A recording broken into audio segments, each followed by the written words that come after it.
Hi friends नमस्कार जय जगन्नाथ केमती अच्छा आपण मैंने समस्ते भल अच्छे आशा कर बहुत भल थे। आज आम बनवा आलू पोटल कुर्मा। चलतु या प्रस्तुत प्रणाली केमी कौन कौन सामग्री दरकार हो देखि नवा। एटी मु दुईटी मीडियम साइज आलू 250 ग्राम पोटल नहीं ताकू भल भाव धोई धोईकी रखी आठी गोटा पियाज दीटा छोट छोट काटी टमाटो गोटे बड़ साइज नहीं रसुण नहीं अदा नहीं बादाम नहीं चारुमगज टिके नहीं दुईटी कंचा लंका नहीं। चलतु एबे आमे देखिबा। एबे कड़ाई बसई नहीं कड़ाई टिके गोटे चामच सोरिष तेल नहीं तेल को टिके गरम होगा छाड़ी देछि। तेल ये गरम हो जाइए मुझे जीरा पकई नौची जीरा पकई नेली जीरा पकई नवा पर एथरे आमे काटिकी रखिथिबा पियाज रसुण आउ अदा सबको ऐड करके टिके सेलो फ्राई करदेवा। प्रथमे मुझे पियाज पकई नौची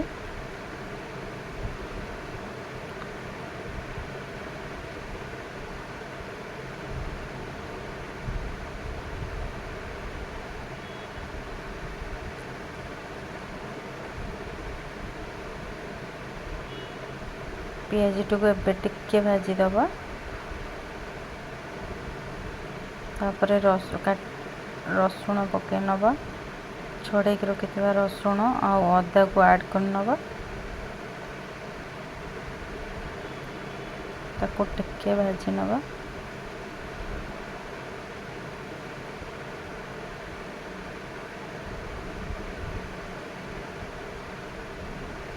तापर ये मु बादाम नहीं बादाम को ऐड कर देती मु 15 बादाम नहीं आउ 1.5 स्पून पोस्त नहीं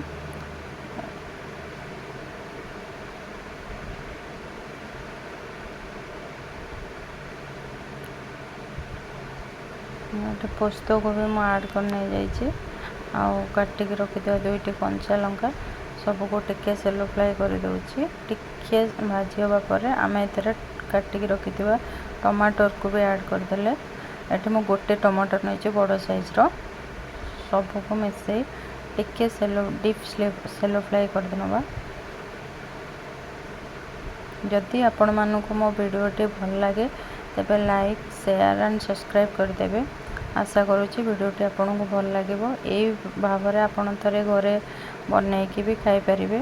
एठी देखंतु मु रखिथिबा पोटल आलू को पोटल चोपा छड़े ताको एमती काटी देछि छोट छोट कर काटी देछि। एठी मु टिके बसी जाइतिली पोटल रे बसिकी खेलुतिली हार्ट शेप करिकी एठी मु भाजी की रखिथिबा पोस्त बादाम सबको ठंडा कर देइतिली। एबे ताको टिके ग्राइंडिंग कर दबा पेस्ट बनै नवा तार गोटे। एठी मु तेल नहीं जाइछि एथरे हम काटिक रखिथिबा आलू आ पोटल को टिके भाजी नवा।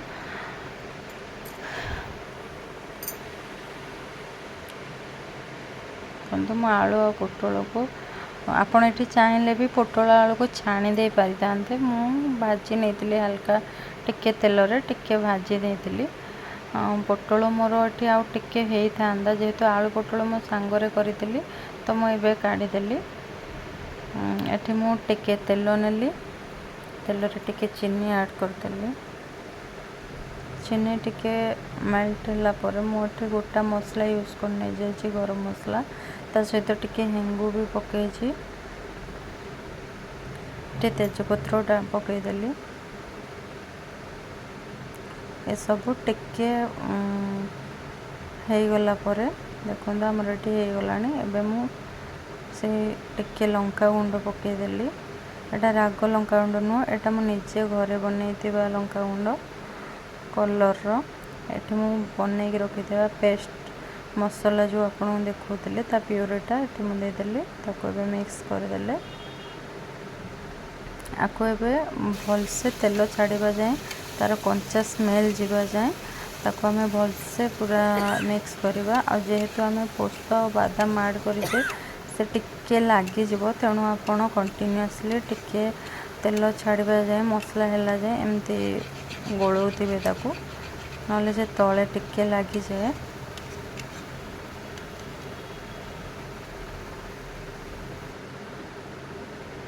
एठी मु गोटे फास्ट टाइम पे एटा यूज करुच्ची किचन किंग मसला गोटे आनी एंड तार टेस्टा केमिति बहुत भल थिला। मु यूज कला पर जानली मु एमिति बाहर मसला किसी बेसी यूज करेनी, जहाँ निजे सही बटा मसला रे करे, बेसी पाउडर मसला यूज करेनी।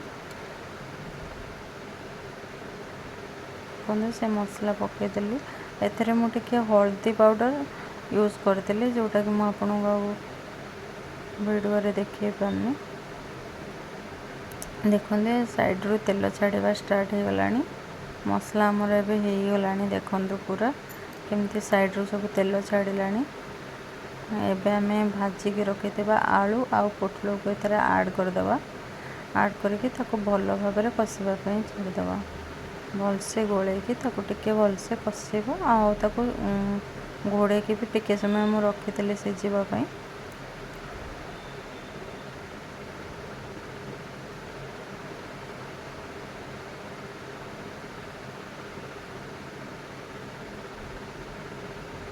एबे ताको सिझिला पर मु एथरे पानी ऐड कर देछि, गरम पानी ऐड करतिली। मु एटा वीडियो कैप्चर करि पारिनी। एबे देखंतु मो पोटल सिझी गलानी, आलू भी सिझी गलानी, पूरा हे गलानी। देखंतु